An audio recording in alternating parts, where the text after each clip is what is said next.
যখন একা বসে থাকি তখন এই গজলটা আমি বেশি বেশি শুনি। বারে বারে ভাবি একা বসে নিরালাই রে, পাখি হলে উড়ে যেতাম সোনার মদিনায় রে, সোনার মদিনায় রে।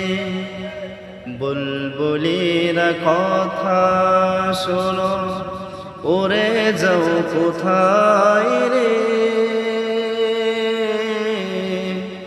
আমার সালাম পৌঁছে দিও নবীজি রোজায় রে,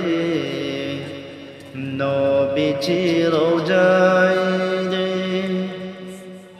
আসাম দেশ যত উম্মত হেদায়াত চাই রে, দোয়া করো খুদার হাবিব যেন নাজাত পাই রে, যেন নাজাত পাই রে।